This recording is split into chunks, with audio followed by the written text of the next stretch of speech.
we're now being told that the folks in California, especially in places like LA, they're getting fed up. They're fed up. They're done. They're angry.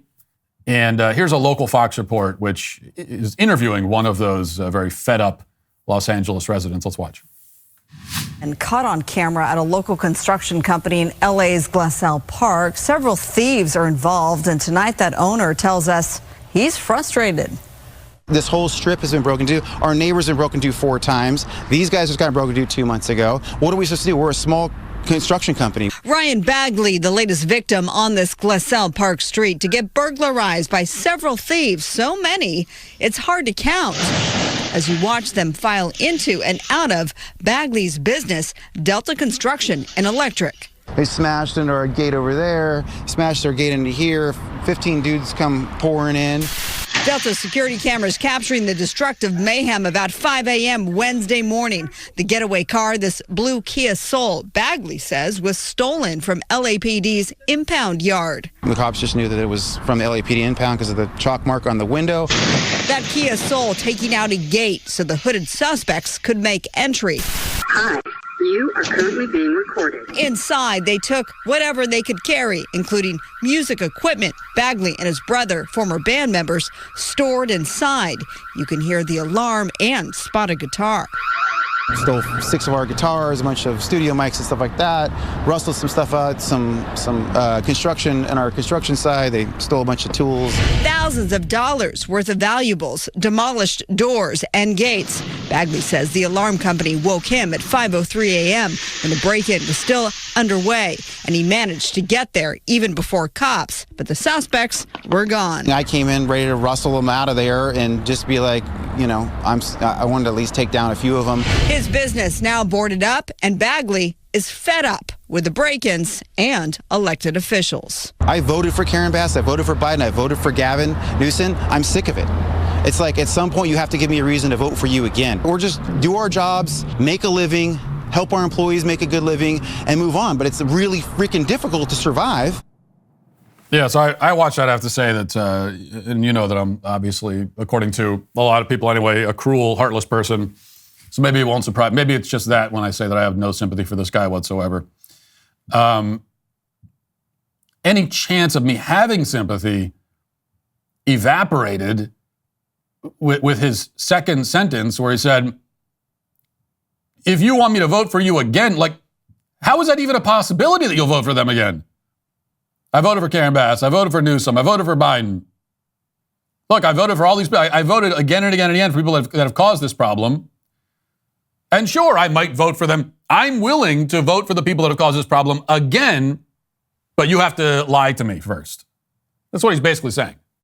You know, since Roe v. Wade was overturned, the left has lost their minds, making abortion their official sacrament. But the grassroots pro-life efforts, which are now more important than ever, are booming. Despite the narrative, pro-lifers have not gone away. In fact, they've increased in number. One of the efforts I support is 40 Days for Life, because they're changing hearts and minds in blue pro-abortion states. With 1 million volunteers in 1,600 cities, 40 Days for Life holds peaceful vigils outside abortion facilities.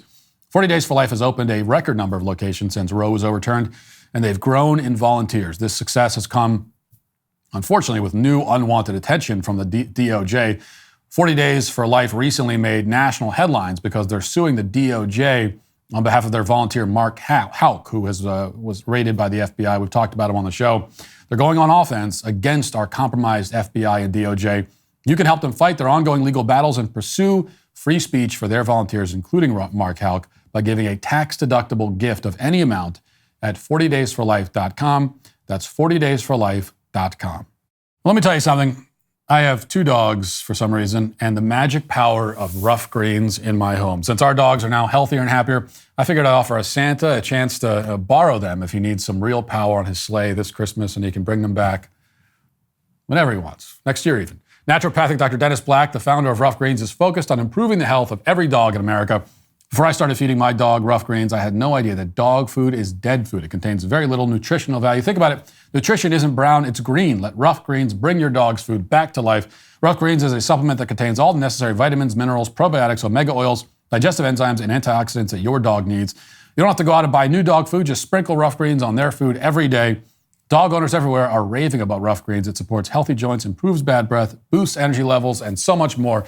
We are what we eat, and that goes for dogs too. Naturopathic Dr. Dennis Black is so confident Rough Greens will improve your dog's health. He's offering my listeners a free Jumpstart trial bag so your dog can try it. Get a free Jumpstart trial bag delivered straight to your door in just a few business days. Go to roughgreens.com/Matt or call 844-ROUGH-700. That's roughgreens.com/Matt or call 844-ROUGH-700 today. So any chance of having sympathies out the window, that you not only have continued to vote for people who have made your life worse, but you are apparently willing to continue doing so. And at least he's being honest about it, because almost all these voters in these cities have voted for the people who have facilitated the destruction of their own communities. And they just continue doing it. They'll vote for them again. They'll just continue voting for the people and it will never stop. It's a collective, community-wide suicide that they have decided to commit. And here's the thing.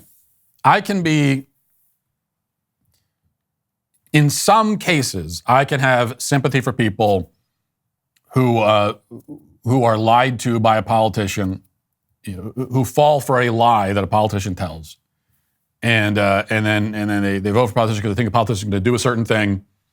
He doesn't do it, and they've been betrayed. Like in some of those cases, I can feel sorry for the voters there. Now, in many of those cases, like you should have known that they were lying to you, so wake the hell up. You're the reason why I openly call for restricting voting rights so that people that are as gullible and stupid as you will be disenfranchised. Like, I don't think that, for many of these kinds of voters, I think you're so stupid that you should not have the right to participate in democracy at all.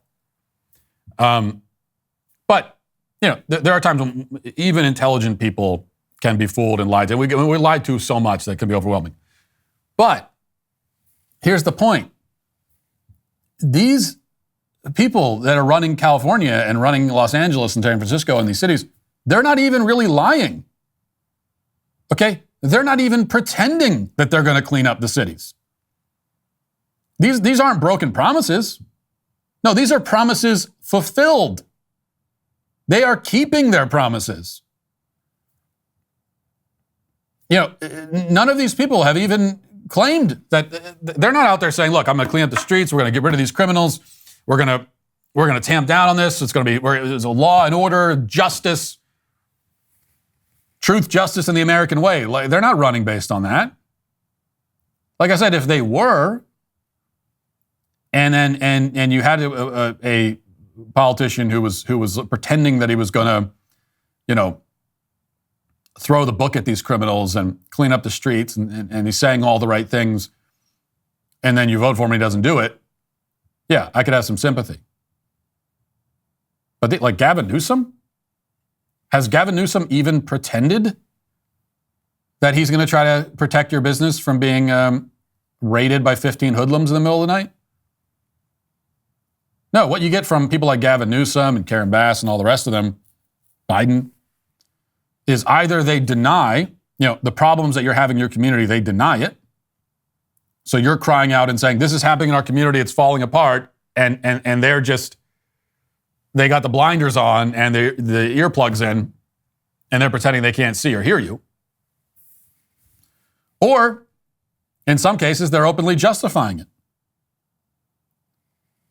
Alexandria Ocasio-Cortez saying that the looters are hungry and want bread, even as we see the videos of them, running out of stores with handfuls of clothing and shoes and liquor, not bread. So these voters are not really being fooled. They're not actually being lied to. They are getting exactly what these leaders promised them, which was more chaos and a community that is less livable. If you'd like to see what else I have to say, you can access my full show by going to dailywire.com or by going to the Matt Walsh Show Twitter page. Hope to see you there. Godspeed.